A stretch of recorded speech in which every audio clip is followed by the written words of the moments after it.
Hello YouTube divers, this is WaterDive 122, and today I want to welcome you all to part 4 of episode 10 of Magic Metal Mondays, the 5-part series, if you will, where I rank my top 100 all-time favorite hard rock and heavy metal songs. Last time we saw each other, I ranked songs number 59 through 40.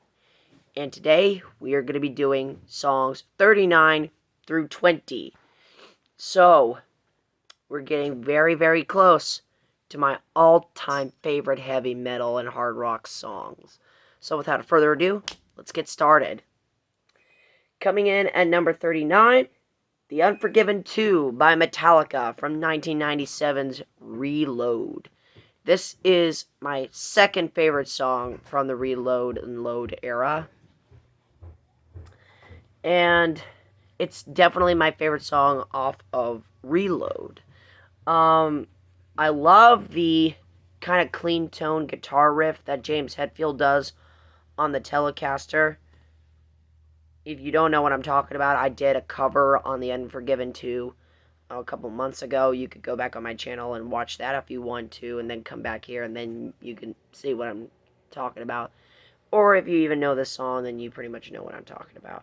I love this song I love this song, and I kind of like Reload. I think it's underrated.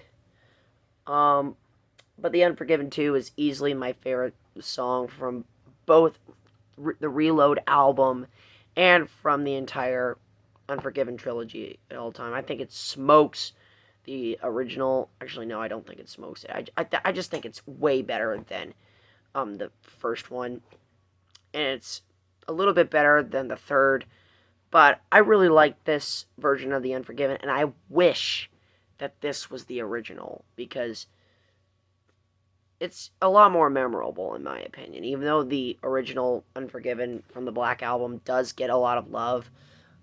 I just personally prefer this one. Just my point of taste. And just, whatever. Moving on to number 38, Hangar 18 by Megadeth from the 1990 classic thrash metal album, Rust in Peace.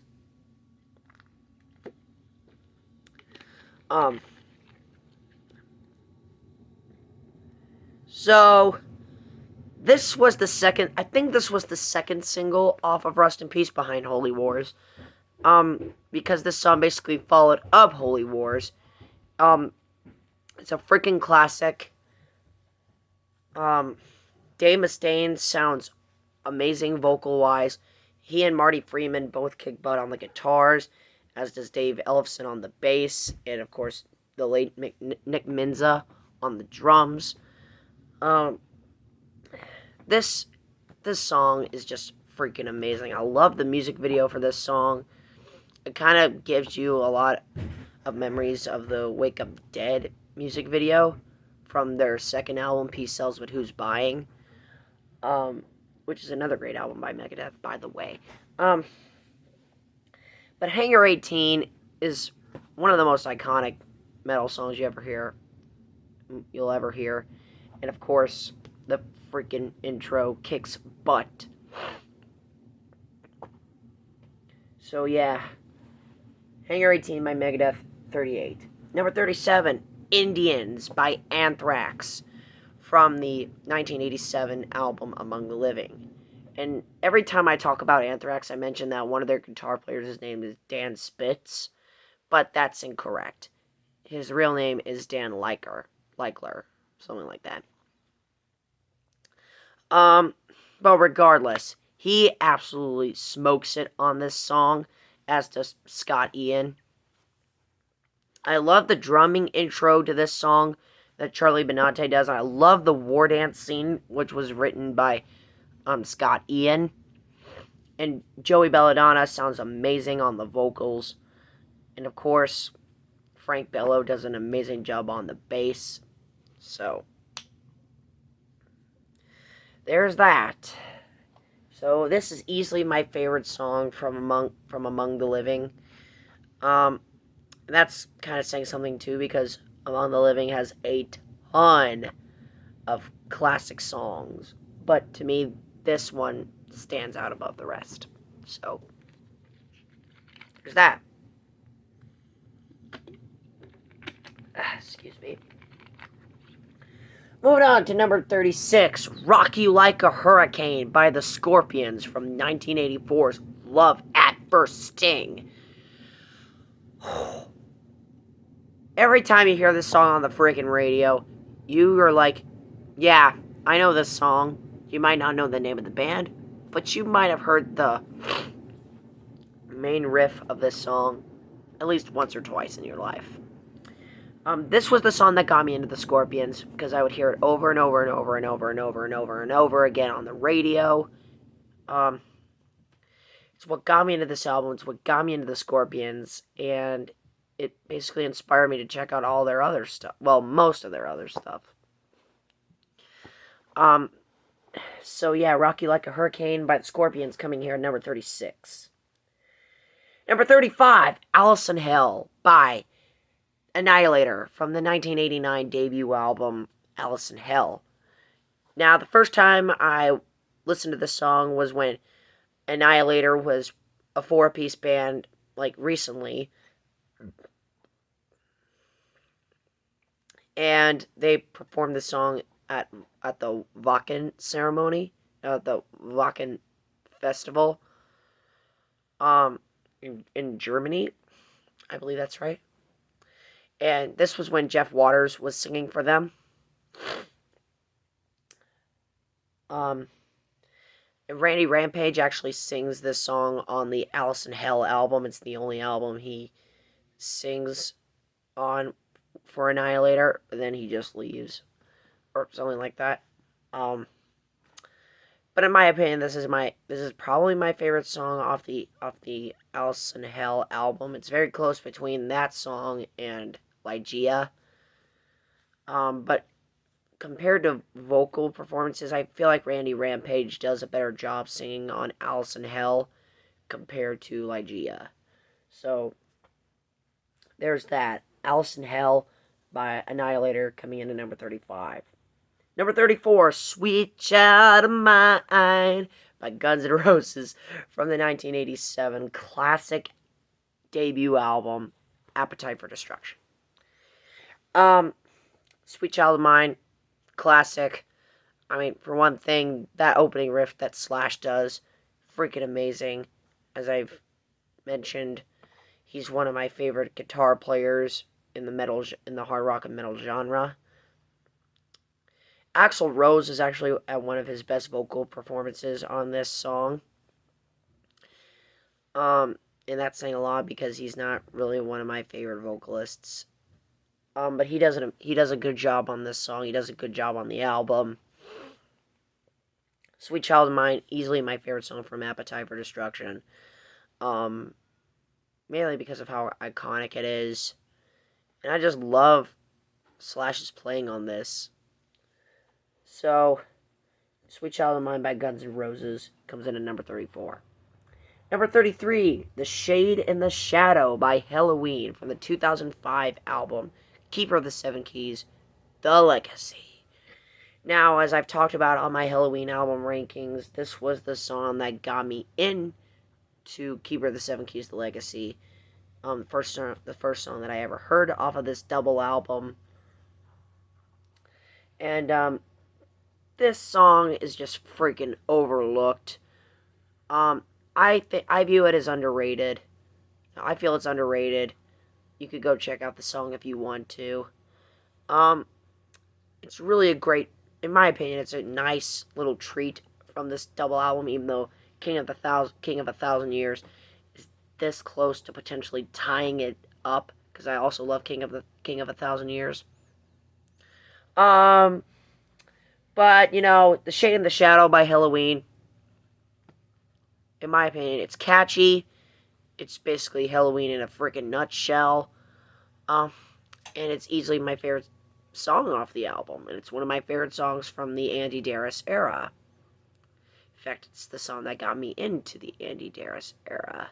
So there's that, I think. Oh, I don't remember. But Shade in the Shadow coming in at number 33. Underrated song. Really underrated. Number 32, Angel of Death by Slayer. From the 1986 album Rain and Blood. This opens up Rain and Blood, and it does not let up. No, and it does not disappoint. It basically foreshadows what the entire Rain and Blood album is going to be. And in my opinion, that's what album openers should do.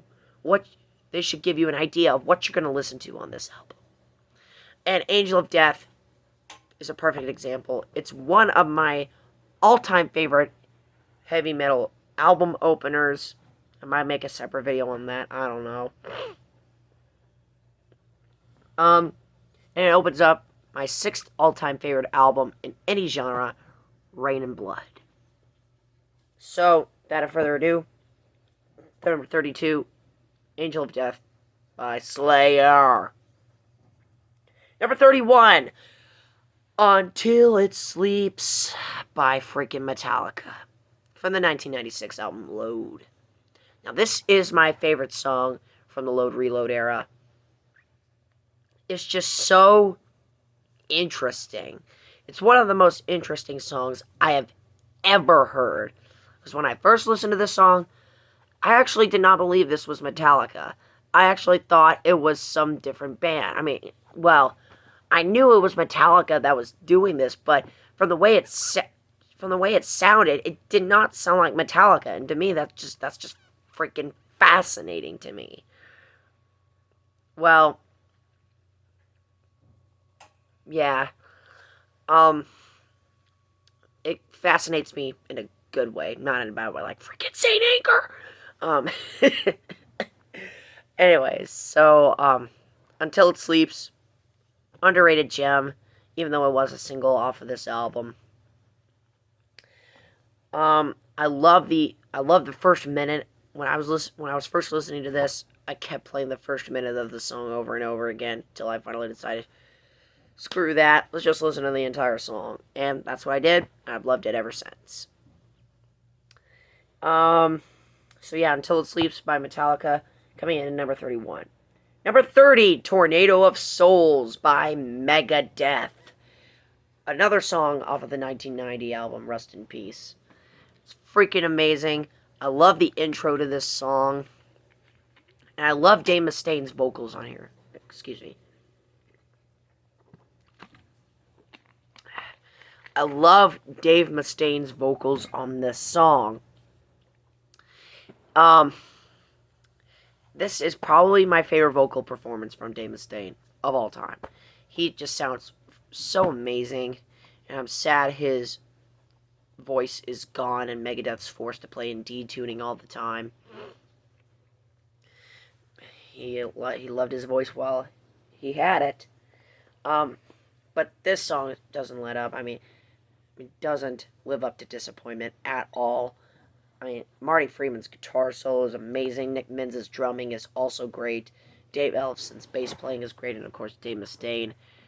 I've already talked about his great vocal performance and his great rhythm guitarist, too. He's probably my favorite rhythm guitarist in metal. Sounds absolutely great, this song. Whether the original version or the remastered version, I don't care. This song just kicks butt. I love it so gosh darn much. Number 29, Medusa by Anthrax from the 1985 album Spreading the Disease. Easily my favorite song off of Spreading the Disease. It's what got me. It was the first original Anthrax song that I ever heard. The first Anthrax song I ever heard was Got the Time, but that's a freaking cover. Medusa, freaking amazing. Speaking of great vocal performances, Joey Belladonna just smokes it on the vocals here. This is my favorite vocal performance from Belladonna. Dan Leichler and Scott Ian both kick butt on the guitars, and Frank Bello absolutely does an amazing job on the bass, and of course, Charlie Benate's drumming sounds amazing, as it usually does. The lyric video is something else. So, yeah, there's that. 29 goes to Medusa by Anthrax. Number 28, Headless Cross. Headless Cross by Black Sabbath from the 1989 album Headless Cross. Now, first off, the music video is just freaking amazing. Tony Martin, who sings on this album and on this song, absolutely sounds off the freaking charts. He's a combination of Ronnie James Dio and Michael Kiske. He's got the range of Kiske. He's got the tone of Dio. And so there's that. I mean, I love Tony Martin. I love his era. And I love this album. It's probably my second favorite Black Sabbath album of all time. Yeah, I just love this album so much. And I love this song, whether the album version or the music video version. Two completely different versions, but regardless, I love this song. It runs here in the top 30 at number 28. So, Headless Cross by Black Sabbath, the song from 1989 from the album Headless Cross. Number 27, Future World by Helloween. Easily my favorite song off of Keeper of the Seven Keys Part 1 from 1987. This was the second Helloween song that I ever heard, and this basically inspired me to check out some of their other albums, because before then I had heard I Want Out, which I will be talking about later. Maybe not in this video, but who knows. But Future World, when I heard this, I was like, holy crap. Michael Kiske is a freaking god. He showed it on I Want Out, and he shows it here on Future World. I mean, in my opinion, he shows off more of his range on this song than he does on I Want Out. But regardless, Future World, a freaking Helloween classic, and I love it so gosh darn much. Number 26, I Will Not Bow by Breaking Benjamin from 2009's Dear Agony. Now, the first time I heard this song was on the radio back from South Carolina, and it did not live up to disappointment. This is my favorite Breaking Benjamin song off of my favorite Breaking Benjamin album by a long shot. I Will Not Bow. It's a freaking classic. I love it so gosh darn much. It's one of my favorite hard rock and heavy metal songs of the 2000s. So, there's that. Breaking Benjamin. I Will Not Bow from 2009's Dear Agony. Number 25, 21 Guns by Green Day. Now, this was funny, because the first time I had heard any part of this song was an animation of Phineas from the classic cartoon Phineas and Ferb, singing like the first part of this song. And I was like, holy crap, that is such a great line. So I decided to check out the original version, and it's freaking amazing. I mean, for one thing, the music video kicks butt. Billy Joe Armstrong sounds amazing on the vocals. In my opinion, Green Day is at their best when they perform ballads, although their heavier, quicker stuff also doesn't back down either. But 21 Guns by Green Day falls here at number 25. Number 24, Remedy by Seether from the 2005 album Karma and Effect. First Seether song I was exposed to, and easily my favorite at this point. I'm still trying to get into Seether. But in my opinion, the vocalist, I don't know what his name is, but he sounds just like Kurt Cobain. So they might have been influenced by Nirvana. They basically sound like Nirvana, period. So maybe they were huge Nirvana fans growing up. Maybe Nirvana was a big influence on them. Who knows? But I love this song a lot. Remedy by Seether from Karma and Effect. Number 23, Photograph by Def Leppard from 1983's Pyromania. Speaking of great songs by Def Leppard, this is my favorite Def Leppard song. First one I was exposed to, and it's catchy. It's as catchy as ever. And in my opinion, Joe Elliott sounds amazing. And of course, this brings back memories because when I first heard it, I was like in elementary school. I was very little. So yeah, nostalgia is really strong for me on this song. But over time, I've grown to absolutely love it more than I did when I was a kid. So, Photograph by Def Leppard coming in at number 23. Number 22, Number 1 by Helloween from 1991's Pink Bubbles Go Ape. I'm going to have to be brief here, but I love the harmonies that Michael Kiske and probably Roland Grappow has on this song.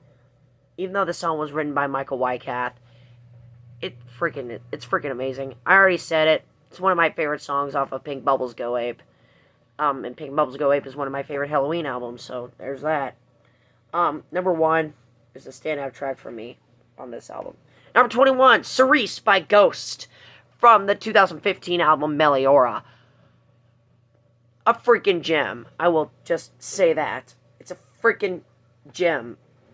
It's Ghost's best song, and I did a cover on this one. It won a Grammy. Absolutely amazing. What more can I say? Music video is also phenomenal too. I love this song.